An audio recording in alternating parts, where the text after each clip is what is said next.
1947 अर्थात भारताला स्वातंत्र्य मिळाल्यानंतर पहिल्यांदा अशी एक केस घडली आहे किंवा असेल, ज्यामुळे जवळपास सगळी ब्युरोक्रेसी आहे, जे नोकरशहा आहेत, त्याचबरोबर जे काही अधिकारी वर्ग आहे, IAS IPS सर्वांच्याच पायाखालची जमीन सरकली आहे. एक असं आत्महत्येचं प्रकरण ज्याच्या अंतर्गत जवळपास 13 आजी माजी अधिकाऱ्यांवरती गुन्हे दाखल करण्यात आले. नेमकं याच्यात गुन्हेगार कोणावर आरोप ठेवण्यात आले तर राज्याचे मुख्य सचिव, जे प्रशासकीय प्रमुख असतात ते, आणि दुसरी म्हणजे जे आहेत DGP, जे पोलीस विभागाचे मुख्य असतात, डेप्युटी जनरल ऑफ पोलीस.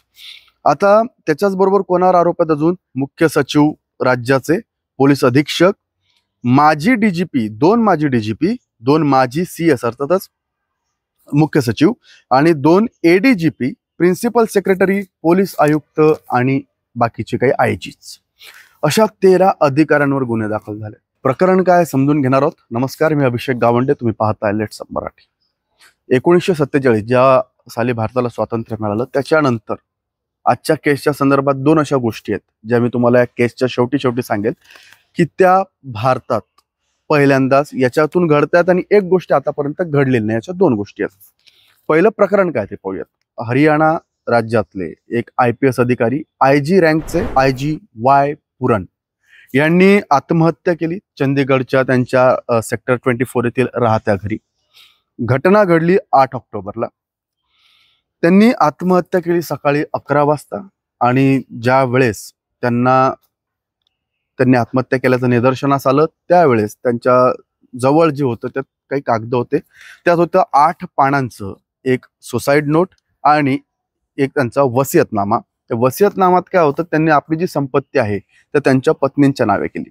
आता त्यांच्या पत्नी कोण आहेत तर अमनित P कुमार या राज्याच्या एक वरिष्ठ IAS अधिकारी आहेत. त्या ज्यावेळेस यांनी 8 ऑक्टोबरला पुरन यांनी राहत्या घरी आत्महत्या केली, त्या दिवशी त्या राज्याचे मुख्यमंत्री जे आहेत नायब सिंग सैनी हरियाणाचे, त्यांच्यासोबत एका डेलिगेशनसाठी एका दौऱ्यानिमित्त जपानला गेल्या होत्या. तिथंच त्यांना ही बातमी कळाली. या 8 पानांच्या सुसाईड नोटला Y पुरन यांनी फायनल नोट असं नाव दिलंय, आणि त्याच्यामध्ये त्यांनी जे काही लिहिलंय त्यानं खळबळ उडाली. प्रकरण आहे जातीवादाचं. विचार करा, IPS लेवलचा व्यक्ती, पण त्यालाही जातीवादाचा किती त्रास होतोय. त्या त्रासातून त्यांना आत्महत्या केली. त्यांच्या ट्रेनिंगच्या काळातही भरपूर वेळेस त्यांना पोलीस प्रशिक्षण जे केंद्र होतं त्यांचं तेथील एका मंदिरात जाऊ देत नव्हते. त्याच्यातही त्यांचा छळ केला गेलायचा. त्याच्यावर ते हायकोर्टातही गेले होते. आता अमनित यांनी काय केलंय की त्यांच्या सुसाईड नोटचा दाखला देत अमनित यांनी पोलीस स्टेशनमध्ये FIR दाखल केला. FIR मध्ये काय लिहिले त्यांनी, आरोप काय आहेत की DGP हरियाणा, त्यांचं नाव आहे शत्रुजित सिंग कपूर, आणि रोहतकचे SP आहेत नरेंद्र बिजारानिया, या दोघांनी मानसिक त्रास दिला, जातीवरून भेदभाव हिनवलं, आणि यातूनच ते कुठेतरी तुटले, मानसिकरित्या त्यांना त्रास झाला आणि त्यांनी आत्महत्या केली असा त्यांनी आरोप केला. हे करत असताना याचा FIR नंबर आहे 156. पोलीस स्टेशन आहे चंदीगड येथील. BNS कलम 108 याच्यात लावलेला आलाय, तो आहे आत्महत्येला प्रवृत्त करणे, आणि त्यासोबत अजून एक कलम जे BNSचं लावलंय, BNS अर्थातच भारतीय दंड संहिता, SC ST अत्याचार प्रतिबंध, यानुसार त्यांच्यावर आता FIR नोंदली गेली. एक गोष्ट सांगायची राहून गेली याच्यात की हे जे FIR आपण पाहिले की यांच्यावर नोंदवल्या गेली आहेत. 8 ऑक्टोबरला आत्महत्या केल्यानंतर त्या 9ला जपान दौऱ्यावरून आल्या होत्या त्यांच्या पत्नी अमनित, आणि त्याच्यानंतर त्या दौरा अर्धवट सोडून आल्या होत्या. आणि काल जे हरियाणाचे मुख्यमंत्री आहेत त्यांनी त्यांची घरी जाऊन भेट घेतली अमनित यांची, त्यांच्या मिस्टरांनी आत्महत्या केल्यानंतर. एक असं सांगितलं जातं की 1947 नंतर हा जो BNS कलम 108 आहे, आत्महत्येस प्रवृत्त करणे, भारत स्वतंत्र झाल्यापासून यातल्या एकाही प्रकरणात आतापर्यंत शिक्षा सुनावल्या गेलेली नाही.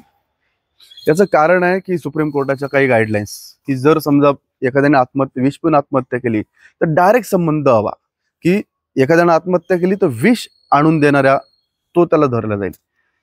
एखाद्यानं जर समजा फाशी घेतली, त्याला फाशी घ्यायला जो दोर देतोय त्याच्यावर गुन्हा नोंद होईल. हे डायरेक्ट कनेक्शन नसल्याच्याने या प्रकरणात जे आहेत ते शिक्षेचं प्रमाण कमी आहे. दुसरी गोष्ट, या सर्व अधिकाऱ्यांवर कारवाई करण्यासाठी राज्याच्या जे मुख्यमंत्री असतात, जे प्रमुख असतात, त्यांची मान्यता असणे आवश्यक असते. जरी एफ आय आर नोंदवलं हे वेगळी गोष्ट आहे, आणि इथून पुढे इन्व्हेस्टिगेशन होऊन त्यांच्यावर कारवाई याच्यासाठी लागते राज्याच्या प्रमुखांची, अर्थातच मुख्यमंत्र्यांची, आणि याची एक मान्यता लागते. आता ते मिळते का नाही हे पुढे येणाऱ्या काळात ठरेल. पण सध्या बातमी ही आहे की जे SP रोहतक आहेत, त्यांचं नाव आहे नरेंद्र बिजारानिया यांना, आणि त्याचबरोबर जे DGP आहेत शत्रुजित सिंग यांना सध्या रजेवर पाठवण्यात आलं अशी माहिती मिळते. गुन्हा दाखल झालेले 13 जे अधिकारी आहेत त्यांच्यामध्ये मुख्य सचिव अनुराग रस्तोगी आहेत.